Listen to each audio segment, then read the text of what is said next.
Bienvenidos a la semana 12 del curso de literatura. En esta semana vamos a empezar ya de aquí para adelante con el tema de literatura peruana. Lo primero que tenemos que estudiar sobre literatura peruana es la periodificación. Tenemos tres épocas en nuestra literatura peruana. La primera va a corresponder al periodo prehispánico, es decir, el periodo anterior a la llegada de los españoles, es el periodo prehispánico.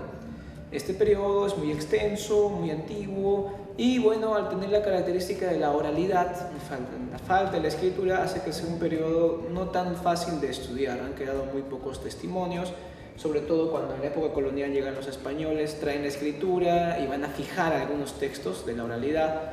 Por ejemplo, Dioses y Hombres de Huarochirí, que es un conjunto de relatos, una crónica, y diversos relatos, mitos y fragmentos de poemas que se recogen en las crónicas. Está bien, son textos que aparecen durante la época de la conquista, la primera época, en el primer momento de la colonia.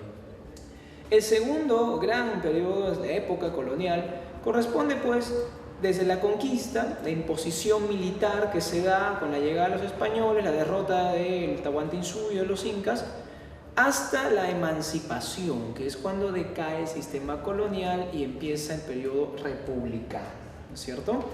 Antes de explicar brevemente el periodo republicano, les hago recordar que el periodo colonial, la época colonial, tiene tres momentos bien definidos. El primero es la conquista, desde la llegada de los españoles hasta el virrey Toledo, que es el virrey que organiza de manera sistemática el virreinato. Luego viene el periodo llamado de estabilización colonial, el periodo de estabilidad colonial, que va desde ese momento en que el virrey Toledo deja en orden el virreinato hasta la rebelión de Túpac Amaru II. Esta rebelión marca un antes y un después, ya que luego de esta rebelión vemos que empieza a decaer el sistema colonial y es el periodo de la emancipación. Entonces tenemos conquista, estabilidad y emancipación. Entre estos tres periodos vamos a encontrar la conformación de la época colonial, de la literatura colonial. Una vez que el Perú ya va a ser independiente, luego de la declaración de José de San Martín en 1821 y la consolidación en la batalla de Ayacucho en 1824, encontramos pues la época republicana. El primer movimiento literario del periodo republicano va a ser el costumbrismo. Junto con el romanticismo y el realismo conforman literatura peruana republicana del siglo XIX. En el siglo XX se van a suceder el modernismo, el posmodernismo, la vanguardia con el indigenismo. Llegamos a la época a mitad del siglo XX con la generación del 50, un grupo de escritores muy destacados. Y bueno, la narrativa última expuesta de manera extraordinaria por Mario Vargas Llosa.